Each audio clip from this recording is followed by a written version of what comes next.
موضوع الدرس في إثبات القيامة وأحوال الأمم السالفة سورة الحاقہ تفسیر ابن کثیر۔ الحمد للہ رب العالمین والصلاة والسلام على أشرف الأنبياء وسيد المرسلين سيدنا محمد وعلى آله وأصحابه أجمعين۔ اللهم صل على سيدنا محمد وعلى آل سيدنا محمد كما صليت على إبراهيم وعلى آل إبراهيم في العالمين إنك حميد مجيد۔ أعوذ بالله من الشيطان الرجيم، بسم الله الرحمن الرحيم۔ الحاقة ما الحاقة وما أدراك ما الحاقة كذبت ثمود وعاد بالقارعة فأما ثمود فأهلكوا بالطاغية وأما عاد فأهلكوا بريح صرصر عاتية سخرها عليهم 7 ليال و8 أيام حسوما فترى القوم فيها سرعا كأنهم أعجاز نخل خاوية فهل ترى لهم من باقية وجاء فرعون ومن قبله والمؤتفكات بالخاطئة فعصوا رسول ربهم فأخذهم أخذة رابية إنا لما طغى الماء حملناكم في الجارية لنجعلها لكم تذكرة وتعيها أذن واعية۔ قال المؤلف والمفسر رحمه الله تعالى أدام النفع بعلومه وعلومكم في الدارين آمين، إلى أن قال الحاقة من أسماء يوم القيامة لأن فيها يتحقق الوعد والوعيد، ولہذا عظم اللہ امرها۔ اب مفسر رحمۃ اللہ علیہ فرماتی ہیں کہ الحاقہ جو ہے یہ قیامت کے ناموں میں سے نام ہے، جیسے اس کا نام قیامہ ہے اسی طرح الحاقہ ہے، القاریہ ہے، تو یہ بھی قیامت کا نام ہے، ناموں میں سے ایک نام ہے۔ حاقہ کیوں کہتی ہیں؟ لأنها يتحقق الوعد والوعید، کہ قیامت والے دن جو اللہ نے وعدہ فرمایا وہ بھی ثابت ہو جائے گا، اور جن لوگوں کے لیے عذاب بیان کیا وعید وہ بھی ثابت ہو جائے گی۔ تو وہ ثابت کرنے والی، ثابت ہونے والی چیز جو ہے وہ کیا ہے؟ اب چونکہ اس کی شان بڑی ہے، عظمت بڑی ہے، اس لیے فرمایا وما ادراک ما الحاقہ۔ ثم ذکر تعالی اہلاک الامم المکذبین بها، وقال تعالی، اس کے بعد اللہ نے ذکر فرمایا ان قوموں کے بارے میں جنہوں نے تکذیب کی انبیاء کی، اور اللہ تبارک و تعالی نے ان کو دنیا میں ہلاک کیا اور دنیا میں ان پہ عذاب نازل ہوا۔ فاما ثمود فاہلکوا بالطاغیہ وهي الصيحة التي أسكنتهم والزلزلة التي أسكنتهم، هكذا قال قتادة الطاغية والصيحة، وهو اختيار ابن جرير رحمه الله تعالى۔ اللہ نے فرمایا کہ قوم سمود جو ہے ان کو ہلاک کیا گیا طاغیہ۔ طاغیہ سے کیا مراد ہے؟ بعض جگہ قرآن فرماتی ہیں کہ قوم سمود کو صیحہ سے ہلاک کیا گیا، اور بعض جگہ قرآن نے فرمایا کہ قوم سمود کو رجفہ یعنی زلزلہ سے ہلاک کیا، فأخذتهم الرجفۃ۔ اصل میں یہ سارے معنی ایک ہیں کہ جبریل علیہ السلام نے جب آ کے آواز چیخ ماری اس سے زلزلہ آیا اور اس کے بعد سب کے سب ختم ہو گئے۔ تو یہ سارے مراحل ہیں۔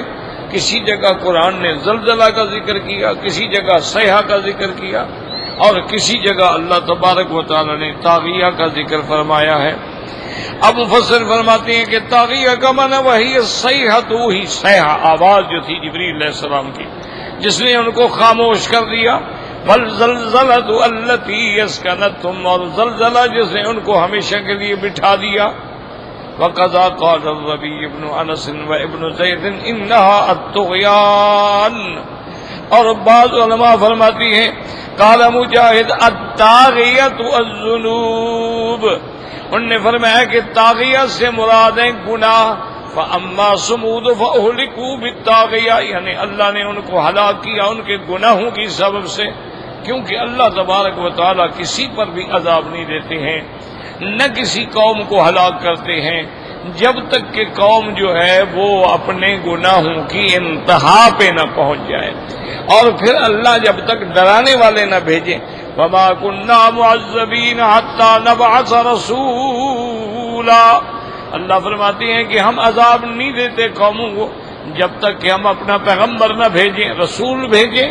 یا یاد رکھیں کہ ایک جگہ رسول نہیں آیا ہے لیکن اس کا پیغام آیا ہے، قرآن آیا ہے تو حدیث آئی ہے تو گویا رسول آئے. یہ ضروری نہیں ہوتا کہ ہر آدمی کے پاس رسول جائے گا. اب مثلا آپ کے ملک ہیں، یہاں تو کوئی پیغمبر نہیں آیا لیکن حضور کی نبوت کا پیغام پہنچ گیا ہے صحابہ کے ذریعے، تابعین کے ذریعے، محدثین کے ذریعے، مجتہدین کے ذریعے، اور بعض علاقوں کے اندر اولیاء اللہ کے ذریعے، یعنی اللہ کا دین پہنچ گیا ہے. تو جب دین پہنچ گیا ہے اس کے بعد کوئی اصرار کرے تو پھر عذاب آتا ہے. ایسے اللہ کسی کو عذاب نہیں دیتے. اس لیے اللہ فرماتے ہیں اذا ودنا ان نهلك قرية امرنا مترفيها ففسقوا فيها فحق عليها القول. اگر اللہ فیصلہ کر لیتے ہیں تو اس بستی کے جو بڑے لوگ ہیں ان کو اللہ اپنے احکام بھیجتے ہیں. جب وہ نافرمانی کرتے ہیں، نافرمانی ان پہ ثابت ہو جاتی ہے، پھر عذاب آتا ہے. اللہ ایسے کسی کو ہلاک نہیں کرتے ہیں. اللہ تبارک و تعالی ظلم سے پاک ہے.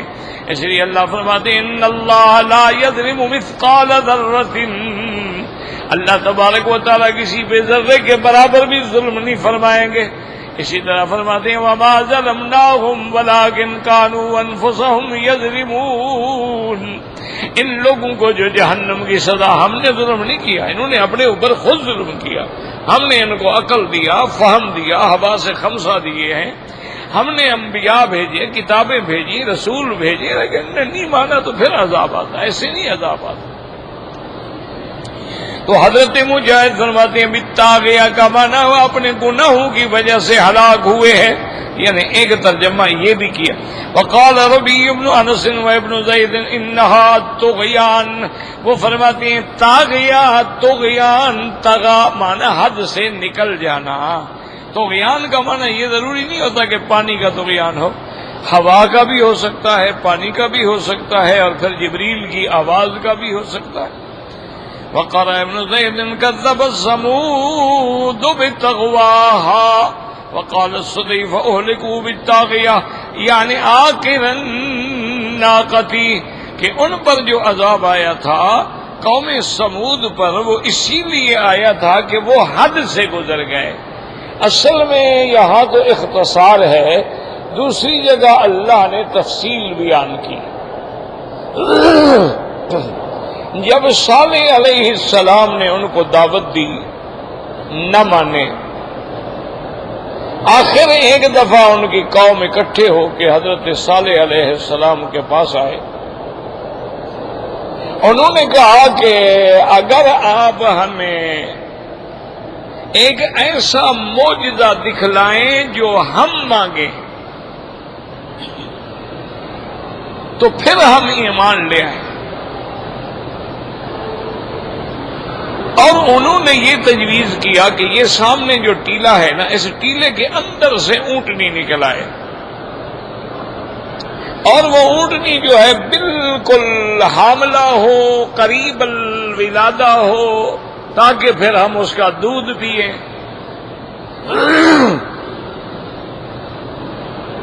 تو حضرت صالح علیہ السلام نے ان کو سمجھایا کہ ایسی بات نہ کرو، کہ جب کوئی قوم اللہ سے خود نشانی مانگے کہ جی یہ نشانی دکھلاؤ، اور اللہ وہ نشانی دکھلا دیں اور پھر قوم ایمان نہ لے آئے، تو پھر اس قوم کو اللہ ہلاک کر دے.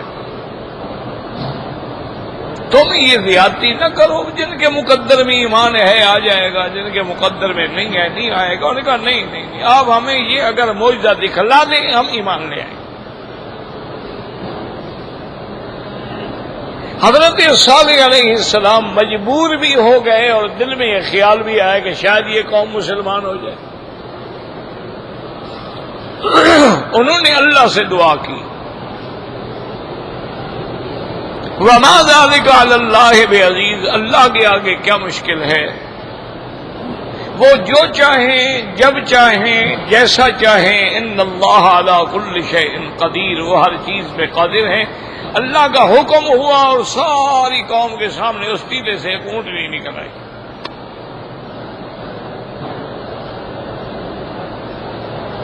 جب وہ اونٹنی آ گئی تو حضرت صالح علیہ السلام نے فرمایا اپنی قوم سے کہ ہذہ ناقۃ اللہ، ویسے تو ہر اونٹنی ہر جانور اللہ کا ہے، لیکن یہ تو خاص اللہ کے حکم سے پیدا ہوئی ہے نا، فلا تمسوها بسوء، اس کو کبھی نقصان نہ پہنچانا۔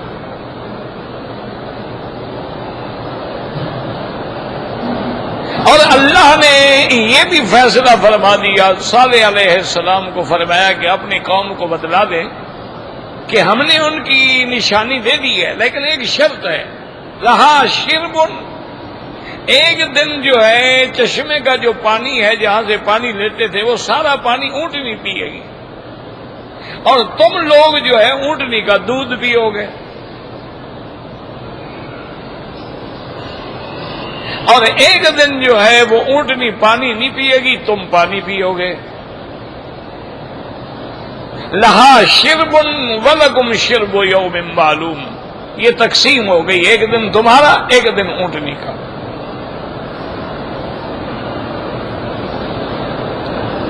اور باقی دن جو ہے فذروھا تاکل فی ارض اللہ، اس کو اللہ کی زمین میں چھوڑ دو، کھائے پیے چرے، اس کو نقصان نہ پہنچانا۔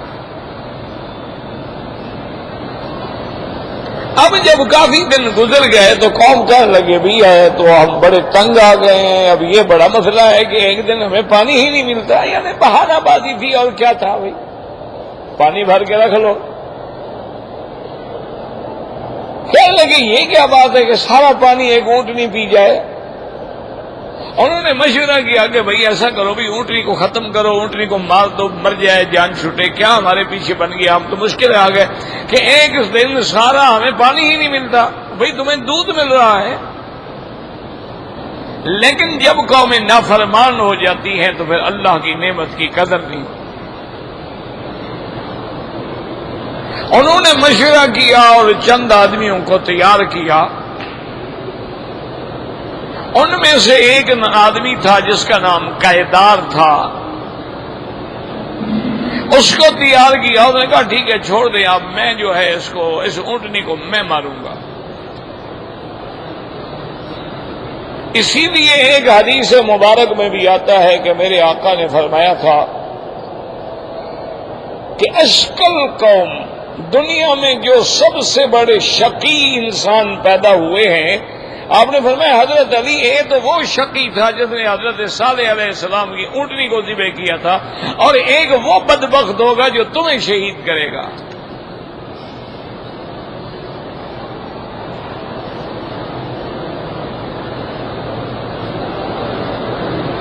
تو اب وہ قیدار جو تھا وہ اپنے ساتھیوں کے ساتھ چھپ کے ایک جگہ بیٹھ گیا جہاں سے اونٹنی چڑھ کے واپس آتی تھی، وہ وہیں چھپے ہوئے تھے۔ جب اونٹنی قریب آئی تو انہوں نے تلوار سے جا کے اونٹنی کی کونچیں جو ہے یعنی پاؤں کے قریب کی جو رگیں ہیں وہ کاٹ ڈالی، اب خون بہنا شروع ہوا، اونٹنی گر گئی حتیٰ کہ مر گئی۔ اب صالح علیہ السلام کو پتہ لگا تو انہوں نے کہا پھر تیار ہو جاؤ اللہ کے عذاب کے لیے، اب ہر حال میں تم پہ عذاب آئے گا۔ تو پھر ان پہ اللہ نے یہ عذاب بھیجا۔ تو اس لیے بعض علماء نے فرمایا فَأُهْلِكُوا بِالطَّاغِيَةِ، طاغیہ وہ تھا یعنی حد سے نکل کے گناہ کرنے والا، وہ قدار جس نے اونٹنی کو ذبح کیا تھا وہ طاغیہ تھا، اس کی وجہ سے یہ سارے مارے گئے۔ چاہے اونٹنی پہ حملہ کرنے والا ایک تھا لیکن مشورہ تو سب کا تھا، اس لیے عذاب جو ہے وہ سب پہ آ گیا۔ تو بعض علماء نے یہ فرمایا ہے کہ طاغیہ سے مراد جو ہے یہ ان کا وہ حد سے گزرنا، وہ اللہ کے قدرت سے اور معجزہ صالح علیہ السلام سے اونٹنی کا پیدا ہونا، لیکن اس کو ان کا ذبح کرنا جو ہے یہ اللہ کے عذاب کا ذریعہ بن گیا۔ اور ویسے ہمیشہ یاد رکھیں، جو قومیں معجزات مانگتی ہیں اور پھر ایمان نہ لائیں، ان پر ہر حال میں عذاب آتا ہے۔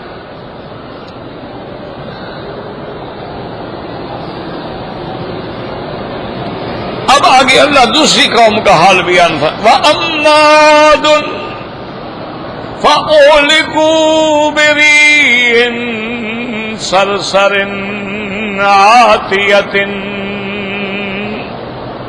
اللہ پاک نے فرمایا وہ قوم عاد، ان کو اللہ نے ہلاک کیا ہوا ٹھنڈی اور عاتیۃ سرکشی سے حد سے نکل جانے والی، ایسی ہوا اللہ نے بھیجی۔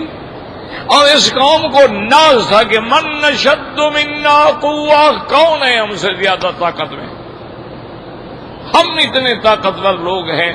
اور اللہ نے دوسرے مقام میں فرمایا کہ وہ ایسی قوم تھی کہ لم یخلق مثلها فی البلاد، ایسی قوم پیدا ہی نہیں ہوئی تھی، اتنے ڈول والے لوگ، طاقت والے لوگ، لیکن جب نافرمانی ہے تو اللہ نے ہوا بھیج دی۔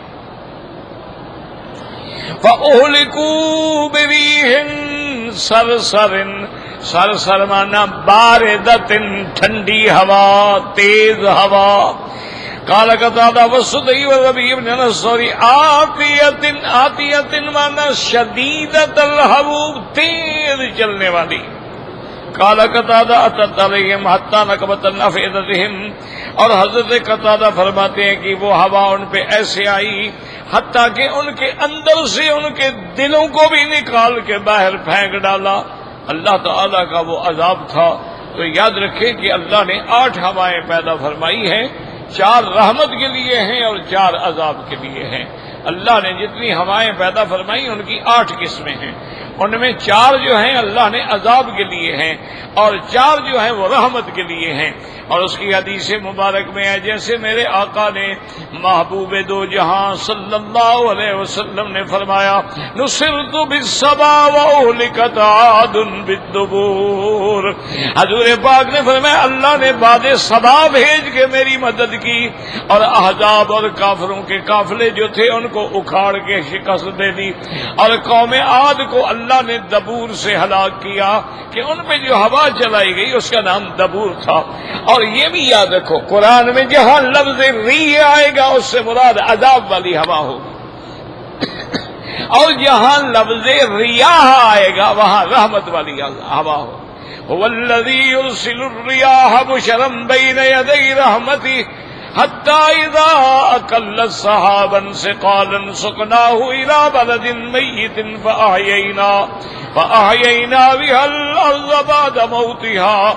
اللہ نے فرمایا کہ وہ خدا بند قدوس جو ٹھنڈی ہوائیں چلانے والا، جو بادلوں کو اٹھاتی ہے، بادلوں کو لے کے جاتی ہے، پھر جہاں حکم ہوتا ہے وہاں برساتی ہے، تو وہاں لفظ ریاح ہے۔ اسی طرح اللہ فرماتے ہیں وَأَرْسَلْنَا الرِّيَاحَ لَوَاقِحَ، اللہ پاک نے ایسی ہوائیں بھی بھیجی جو حمل ٹھہراتی ہیں۔ کیا معنی حمل ٹھہراتی ہیں؟ تو اس کا معنی علماء نے فرمایا یاد رکھو کہ ہوا سے حمل ٹھہرنے کا کیا تعلق ہے۔ لوا کے کہتے ہیں حمل ٹھہرانا، تو انہوں نے کہا وجہ یہ ہوتی ہے کہ جیسے مثلا آپ نے پودے لگائے ہیں، ایک پودے اس طرف ہے کوٹھی کے، ایک اس طرف ہے کوٹھی کے، ان کے بیج گرتے رہتے ہیں، اللہ ہوائیں بھیجتے ہیں، وہ بیج کو اٹھا کے دوسرے پودوں میں ڈال کے حمل کا ذریعہ بن جاتی ہیں۔ وَأَرْسَلْنَا الرِّيَاحَ لَوَاقِحَ، ہم نے ایسی ہوائیں بھیجی ہیں جو حمل ٹھہراتی ہیں، تو اس لیے وہ بھی ہوائیں ہیں اور یہ بھی اور اسی طرح بھی ریح، اللہ پاک نے فرمایا ہم نے ان پہ ہوا بھیجی۔ دوسری جگہ آتا ہے تدمر کل شیء بامر ربها، ایسی ہوا بھیجی کہ جس نے اللہ کے حکم سے ہر چیز کو ختم کر ڈالا۔ ایسی ہوا تھی کہ وہ ایک دوسرے کو پکڑتے تھے، اپنا رسے ڈال کے اپنے آپ کو ستونوں سے اور پتھروں سے باندھ لیا تھا کہ ہوا تیز ہے کہیں ہمیں اڑا کے نہ لے جائے، لیکن ہوا سب کچھ اڑا کے لے گئی۔ اچھا خدا کی شان دیکھیں کہ ان کے لیے عذاب ہے اور سامنے حضرت صالح علیہ السلام موجود ہیں، حضرت ہود علیہ السلام موجود ہیں، ایمان والے موجود ہیں، ان کو ہوا کچھ نقصان ہی نہیں دے رہی، ان کے لیے ٹھنڈی ہوا چل رہی، کیونکہ ہر چیز اللہ کے حکم کے تابع ہے نا۔ اللہ جن کے لیے عذاب بنائیں گے تو عذاب ہوگا نا، اور جن کو اللہ نے عذاب نہیں دینا ہے اللہ ان کو بچا لیتے ہیں۔ اس لیے فرماتی اما عاد فاہلکوا بریح صرصر، صرصر مانا ٹھنڈی، آتیۃ اتت علیہم بغیر رحمت ولا برکت، وقال علی وغیر اتت الخضرۃ وخرجت بغیر حساب۔ حضرت علی فرماتے ہیں کہ آتیۃ اتت مانا سرکش، انہوں نے کہا کہ چونکہ ہوائیں اللہ کے فرشتوں کے قبضے میں ہیں، اللہ حکم دیتی ہیں ابھی اتنی کھولو، اب اتنی کھولو، اب اتنی کھولو، لیکن جب قوم عاد پہ عذاب آیا تو ہوا کو نکلنے کا جو اللہ نے حکم دیا فرشتے روکتے رہے گے اور نکل گئی ہے، فرشتے بھی قابو نہیں کر سکتے۔ انہوں نے کہا آتیۃ کا معنی یہ ہے۔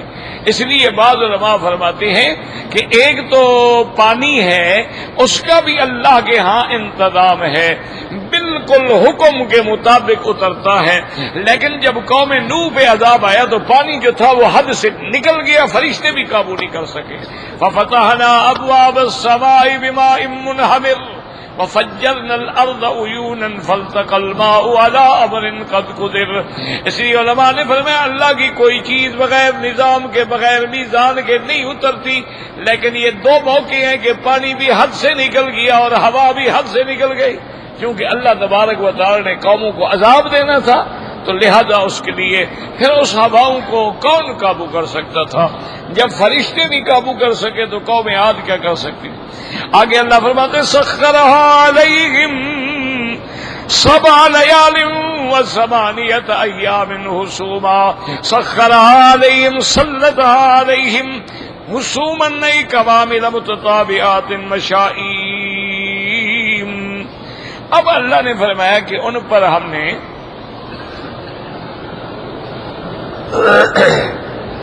ہوا جو ہے وہ کتنے دن چلی؟ 7 راتیں اور 8 دن مکمل ہوا چلی۔ اچھا اسی طرح یہ بھی روایات میں موجود ہے، لیکن کتب اسرائیلیہ میں ہے، سابقہ کتابوں میں ہے کہ یہ عذاب جو ان پہ آیا تھا یہ مہینہ شوال کا تھا، اور شوال کے مہینے کے آخری 8 دن باقی تھے، اور یہ بدھ کے دن سے شروع ہوا اور یوں سمجھے کہ بدھ کو جا کے ختم ہوا۔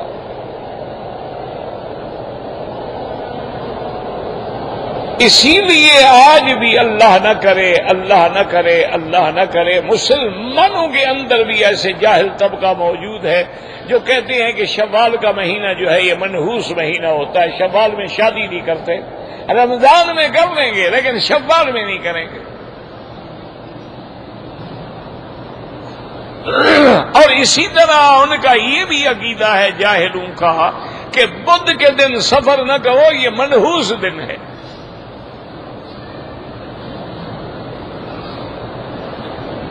اور وہ دلیل کیا پکڑتے ہیں کہ دیکھو جی اسی مہینے میں قوم عاد پہ عذاب آیا ہے، اور یہی کتابیں بتاتی ہیں کہ قوم سمود پہ بھی انہی دنوں میں عذاب آیا ہے، اور قرآن نے ایک جگہ خود بھی فرمایا ہے ایام نحسات، وہ دن جو نحوست والے تھے۔ تو ان سے ان لوگوں نے یہ اپنا غلط عقیدہ بنایا ہے، اللہ معاف کرے۔ حالانکہ ایک بات یاد رکھو کہ شوال کا مہینہ جو ہے یہ تو اشہر حج میں ہے، اللہ نے قرآن میں فرمایا نا الحج اشہر معلومات، حج کے مہینے جانے پہچانے ہیں. تو حج کے مہینے کون سے ہوتے ہیں؟ شوال، ذی القعدہ اور ذی الحجہ. اب رمضان کے بعد جب شوال آئے گا تو گویا تو موسم حج شروع ہو گئی، حج کے مہینے شروع ہو گئے. تو جب وہ حج جیسی مبارک مہینوں میں سے شامل ہے وہ کیسے منحوس ہو گیا؟ تو جو حج کرنے آتے ہیں مانا منحوس مہینوں میں آتے ہیں. اسی لیے بی بی عائشہ صدیقہ رضی اللہ تعالی عنہا فرماتی تھی کہ یہ جاہل کیا کہتے ہیں کہ شوال میں شادی نہ کرو. انہوں نے فرمایا ایسے جاہل ہے کہ میری شادی حضور سے شوال میں ہوئی ہے، مجھ سے زیادہ کوئی بیوی حضور کو محبوب تھی؟ تو یہ جاہلوں کے عقیدے ہیں، یاد رکھو. اچھا بدھ سفر نہ کرو منحوس ہے جو عذاب، تو ان پہ پورے 8 دن رہے، پھر تو 8 کے 8 دن منحوس ہو گئے، پھر تو کسی دن بھی سفر نہ کرو. ایک بات. دوسری بات یہ یاد رکھو کہ اگر کسی کا بدھ کے دن بچہ پیدا ہو تو پھینک دے گا باہر کے منحوس ہے. یہ جاہلوں کی رسمیں. اچھا قرآن کہتا ہے نحس دن، یعنی ان کے لیے جن پہ عذاب آیا تھا ان کے لیے تو نحس بنے، ہمارے لیے تو مبارک بنے کہ کافر مر گئے. آج بھی اگر ہمارا دشمن مر جائے، کافروں کی موت آئے، کافروں پر عذاب آئے، کافروں پہ اللہ کا قہر ٹوٹے، تو وہ دن ہمارے لیے مبارک ہوگا یا منحوس ہوگا؟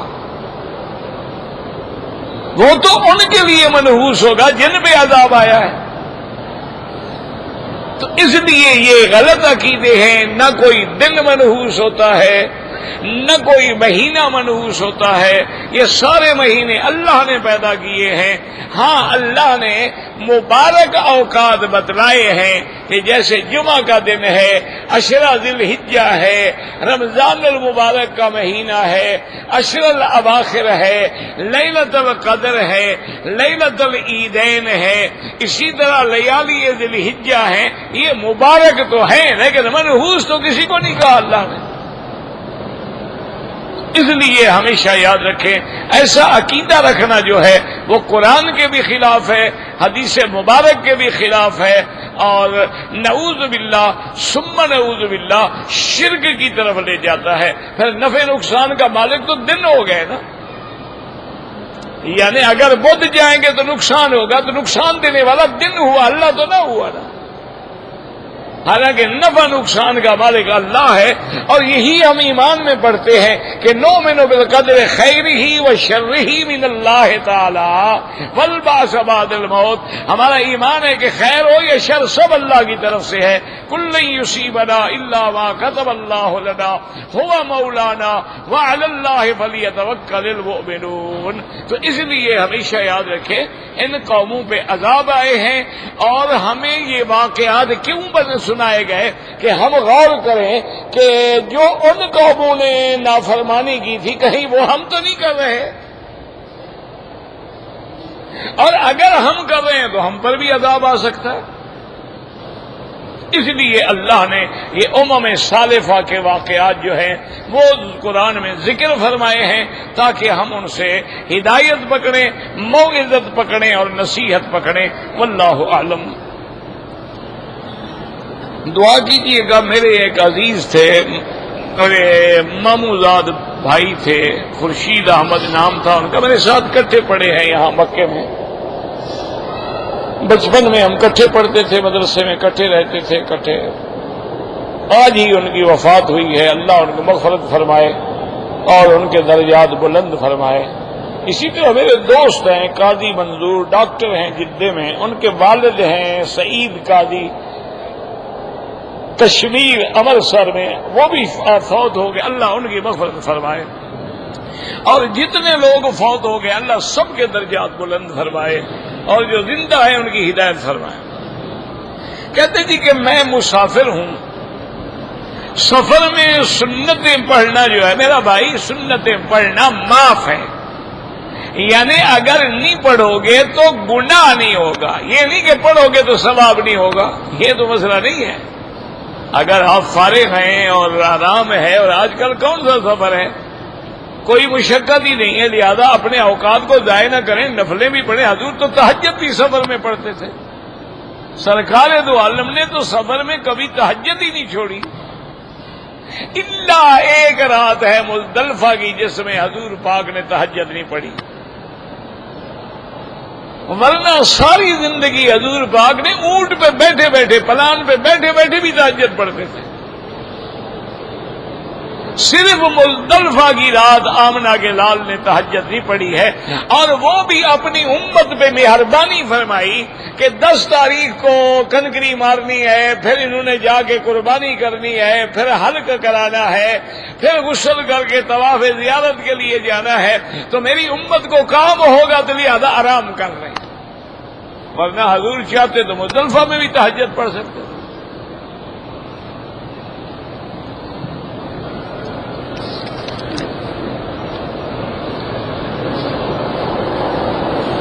کہتے جی کہ ظہر اور عصر کی نماز میں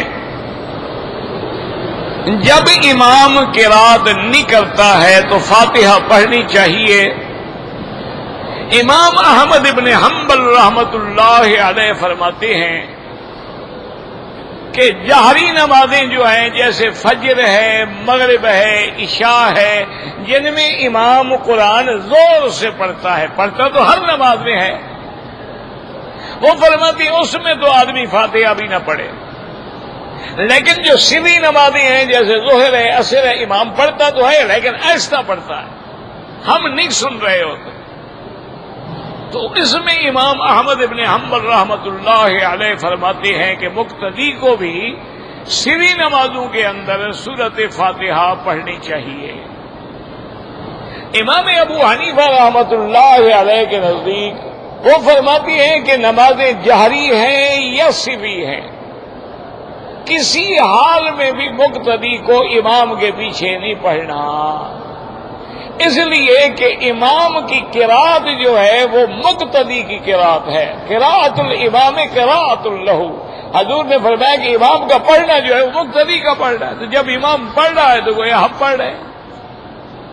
تو بہرحال اس میں دلائل کی روح سے تمام ائمہ کے پاس دلائل ہیں، اللہ سب پہ کروڑوں رحمتیں فرمائے، کسی پہ اعتراض نہ کیا کرے، جو لوگ پڑھتے ہیں اللہ ان کی بھی قبول فرمائے، اور جو نہیں پڑھتے ہیں ان کے پاس بھی حدیث ہے رسول اللہ کی کہ حضور نے فرمایا کہ جب امام پڑھے تم چپ رہو، وہاں یہ نہیں فرمایا کہ زور سے پڑھے تو چپ رہو، آہستہ پڑھے تو پڑھتے رہو، اور پھر اللہ نے اپنے نبی کو تو آہستہ پڑھنے سے روکا تھا نا کہ جب جبریل پڑھے آپ آہستہ کیوں پڑھتے ہیں، بالکل نہ پڑھا کریں، جب قرآن پڑھا جا رہا ہو تو خاموش ہونا جو ہے وہ ضروری ہوتا ہے۔ تو بہرحال اللہ سب پہ کروڑوں رحمتیں فرمائے، اختلافات میں نہ پڑیں، اب اس امت کو اتحاد کی ضرورت ہے، نہ کہ ان مسائل میں لڑانے کی ضرورت ہے۔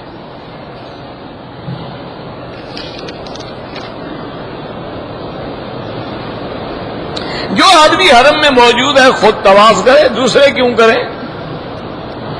کہتے تھے کہ تبلیغ کے بارے میں کیا رائے ہے، صحیح ہے یا غلط ہے؟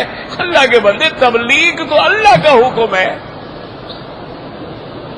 اللہ نے انبیاء کیوں بھیجے ہیں کہ یا ایھا الرسول بلغ ما انزل الیک،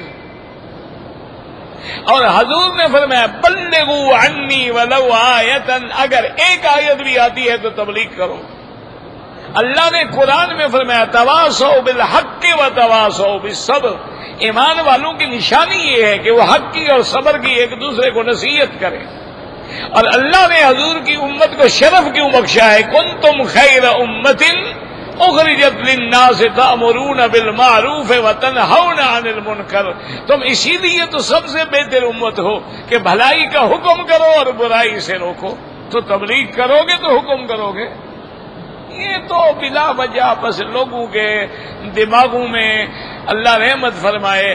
اچھا، خدا کی شان یہ ہے کہ خلل بھی دین کے مسئلے میں ہوتا ہے۔ دیکھو نا بھائی، ایک بندہ قرآن پڑھا رہا ہے، ایک آدمی نادرہ بچوں کو پڑھا رہا ہے، ایک آدمی حفظ کرا رہا ہے، ایک آدمی قرات پڑھا رہا ہے، ایک آدمی ان کی تصحیح کرا رہا ہے، ایک آدمی نحو پڑھا رہا ہے، ایک آدمی صرف پڑھا رہا ہے، ایک آدمی فقہ پڑھا رہا ہے، ایک آدمی حدیث، تو سارے دین کا کام کر رہے ہیں، سارے اللہ کے رسول کے دین میں کام میں جڑے ہوئے ہیں۔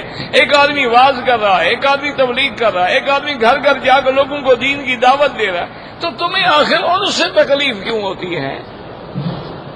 جو شیطانی کام کرتے ہیں ان کے روکنے کے بارے میں تو تم نے کبھی محنت نہیں کی۔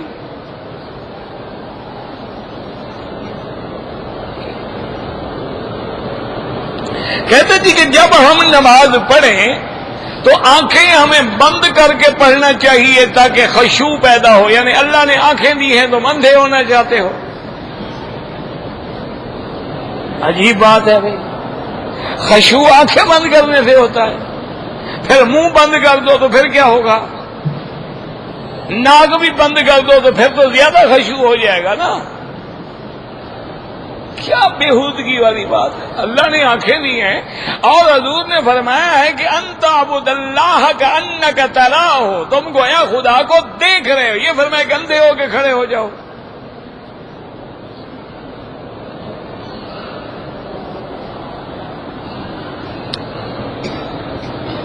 دابۃ الارض جو ہے ایک جانور ہے جو قیامت سے پہلے جبل صفا سے نکلے گا اور انسانوں کی طرح بات کرے گا۔ دجال کے ساتھیوں، اللہ بچائے میرا کوئی دجال سے تعلق ہے کہ مجھے اس کے ساتھیوں کا پتہ ہو، اللہ اس فتنے سے محفوظ فرمائے، اللہ ہر کلمے پڑھنے والے کو بچائے۔ باقی دجال حق ہے، وہ آئے گا، پوری دنیا میں جائے گا، سوائے مکہ اور مدینہ کے اس میں داخل نہیں ہو سکے گا۔ حضور پاک نے فرمایا کہ ساری دنیا میں بدبخت پھرے گا، لیکن اللہ کے گھر میں اور مدینہ منورہ میں جب آنے کی کوشش کرے گا، الا انکابھا الملائکہ، اللہ کے فرشتے کھڑے ہوں گے جو مار مار کے بھگا دیں گے۔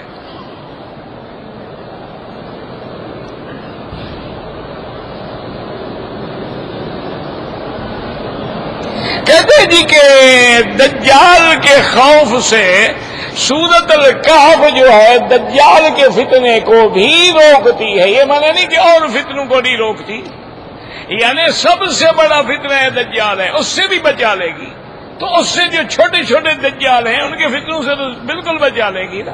اب یہ معنی تو نہیں ہے نا کہ قیامت نے تو بہت بعد میں آنا ہے، ابھی ہم کیوں قیامت سے ڈرنا شروع کریں، یہ کوئی بات ہے؟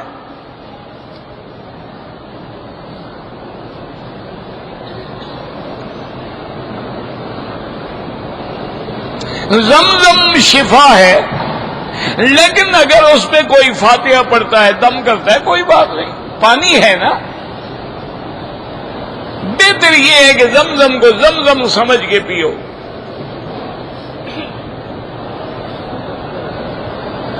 میں نے دوسرا عمرہ کیا ہے، سر نہیں مڈایا تو دم پڑ گئی، سر تو مڈاؤ پہلے، احرام سے تو نکلو۔ احرام چادروں کا نام نہیں ہے، جب تک سر نہیں مڈاؤ گے تم احرام میں ہو، جتنی غلطیاں کرو گے دم اور بڑھتی جائے گی اور بڑھتی جائے گی اور بڑھتی جائے گی۔ پہلے سر مڈاؤ پھر ایک بکری دم دو، نہیں ہے تو روزے رکھ لو۔ شیعہ سنی کا نکاح نہ کریں۔ میں نے بال کٹوانے سے پہلے غسل کیا، کپڑے پہن لیے، پھر کیا ہوا؟ بال بھی کٹوایا کہ نہیں کٹوایا ہے؟ نہیں کٹوائے، دم پڑ گئی، بال بھی کٹواؤ۔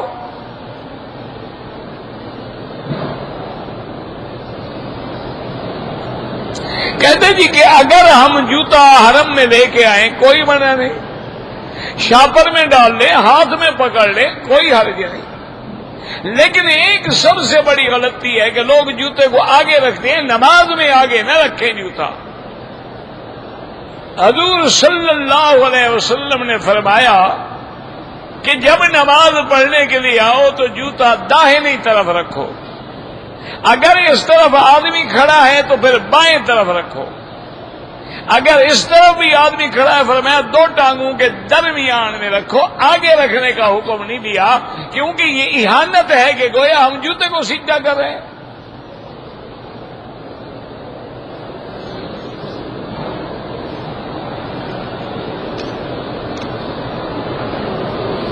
جو ہمارے عزیز فوت بالکل ان کے لیے عمرہ کریں، طواف کریں، دعائیں کریں.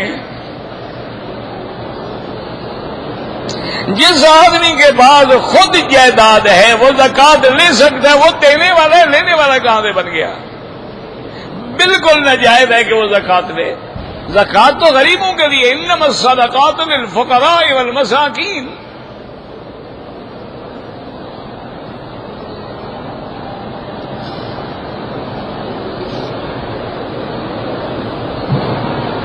کہتے جی کہ میت کو جب غسل دیا جاتا ہے یا میت کو حرم میں لایا جاتا ہے تو پاؤں اس کے کعبے کی طرف ہوتے ہیں تاکہ جب کھڑا ہوگا تو رخ کدھر ہوگا؟ اگر سر ادھر کرے تو جب کھڑا ہوگا تو پشت کرے گا کعبے کو.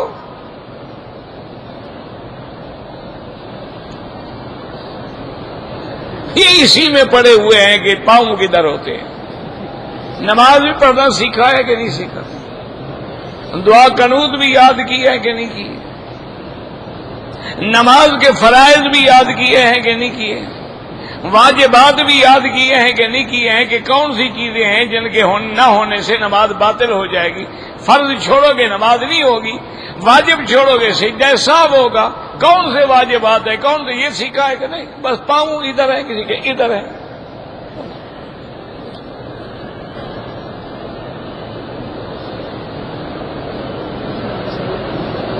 کہتے ہیں جی کہ کسی بزرگ کے بارے میں آپ بتائے ہیں پاکستان میں کوئی ہو جس کی دعا سے اولاد ہو جائے. پہلے تم ڈاکٹری تو کراؤ، دعا تو بعد میں کرانا. پہلے تم دونوں میاں بیوی جا کے ڈاکٹری کراؤ، میڈیکل چیک اپ کراؤ. اگر اللہ نے وہ جرثوم ہی نہیں رکھے ہیں تو دعا سے کہاں سے آ جائیں گے؟ پہلے چیک اپ تو کراؤ. اب اگر کوئی بزرگ دعا کرے کہ ہجڑے کو بچہ ہو جائے، ہو جائے گا. نہ مرد کو بچہ ہو جائے، ہو جائے گا. یہ کہاں سے تم نے سیکھ رکھا ہے؟ پہلے اسباب پہ عمل کرو پھر دعا کرو.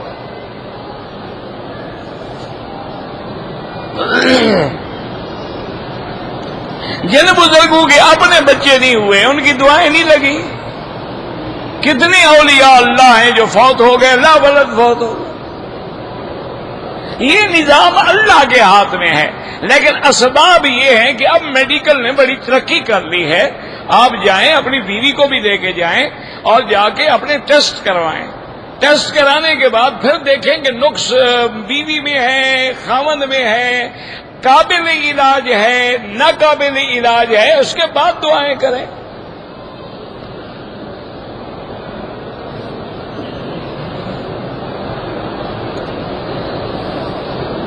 یہی ہے نا، اولاد نہیں ہو رہی تو پہلے چیک اپ تو کرائے نا. اگر میری اولاد نہیں ہے، میری جائیداد ہے، تو اپنی زندگی میں کسی مدرسے میں، کسی مسجد میں، کسی دین کے ادارے میں لگا دو تاکہ تمہارے بعد قیامت تک نفع ہوتا رہے.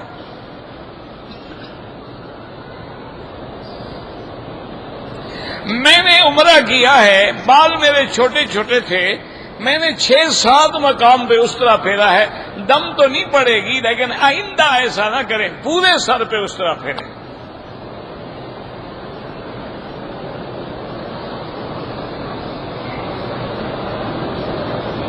حضور اکیلا کہتے ہیں، مجھے سمجھ نہیں آیا کہ حضور اکیلا کہتے ہیں کیا مانا ہے.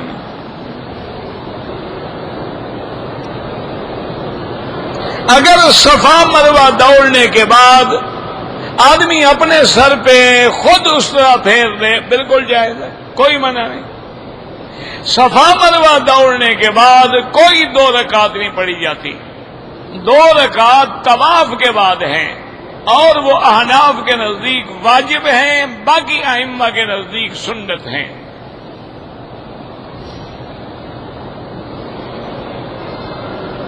کہتے جی کہ کسی بندے کے استقبال میں یہ جو پھول وول نچھاور کرتے ہیں، یہ کوئی شریعت کا اس سے کوئی تعلق نہیں. یہ دنیاوی رواج ہے، اسلام نے کوئی حکم نہیں دیا کہ پھول ڈالو. وہ نماز نہ پڑھتا ہو، ہم پھول ڈال رہے ہیں ماشاءاللہ. کس پر؟ بے نمازی پر. وہ فاسق فاجر ہے، شرابی ہے، راشی ہے، ہم پھول پھینک رہے ہیں. سبحان اللہ. یعنی فاسق و فاجر کا احترام کر کے ہم خود لعنتی بن رہے ہیں.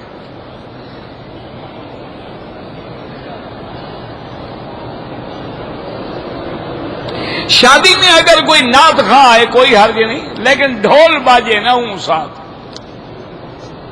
اس کے بغیر نعت پڑھے، اس کے بغیر رجز پڑھے، کوئی ہر قصیدہ پڑھے حضور کی شان میں، کوئی منع نہیں. لیکن یہ گانے بجانے، طبلے ببلے قصے، یہ تو مزامیر شیطان ہیں. نمازی کے آگے بالکل نہ گزریں. اگر مجبوری ہے تو سجدے کی جگہ دور ہو کے گزریں.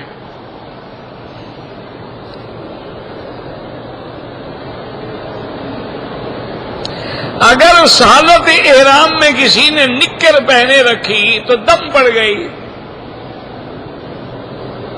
اگر ناک کے بال کوئی بھول کے ٹوٹ گیا کچھ نہیں ہوتا ہے.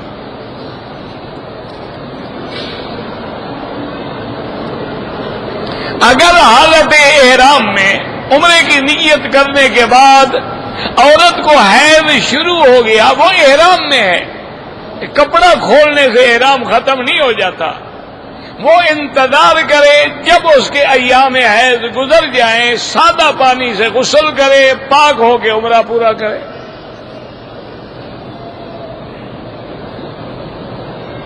ماہواری کے دوران میں عورت مسجد الحرام میں داخل نہیں ہو سکتی. اگر ایک مرد نے احرام باندھا ہوا تھا، بخار ہو گیا، اس نے کپڑا سر پہ ڈال لیا، کچھ نہیں ہوتا. شادی کون سے مہینے اور کس دن کرنی چاہیے؟ جس دن بیوی مل جائے. تم مہینے ڈھونڈتے رہو وہ کسی اور کے ساتھ شادی کر لیں. بابا جب ملے فوراً کرو. خیر البر عاجلہ، نیکی کا کام جلدی ہونا چاہیے.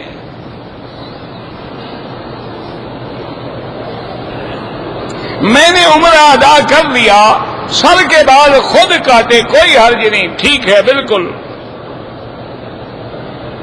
اگر احرام کی چادر کو ہم گرا لگائیں کوئی حرج نہیں. بغیر گرا کے کیا کریں گے؟ ایسے کھڑی رہے گی آڈر پر؟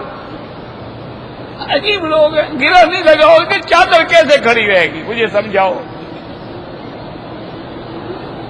بس کیا کرے آدمی. جو زندہ ہے خود اپنے لیے طواف کریں. بہرحال کوئی فوت ہو گیا، معذور ہے، آنے سے قاصر ہے، جو زندہ ہے تندرست ہے، دعا کرو اللہ اس کو نصیب کرے. ربنا تقبل منا انك انت السميع العليم وتب علينا انك انت التواب الرحيم.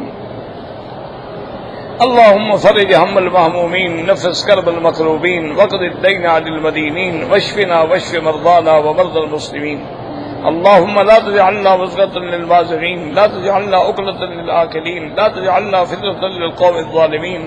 اللهم اصرف عنا وعن أهلنا وأولادنا أخواننا كيد الكائدين وحقد الحاقدين وحسد الحاسدين، مكر الماكرين والسحر الساحرين والظلم الظالمين. یا قوی یا عزیز، یا اللہ عالم اسلام پہ اپنی رحمت نازل فرما.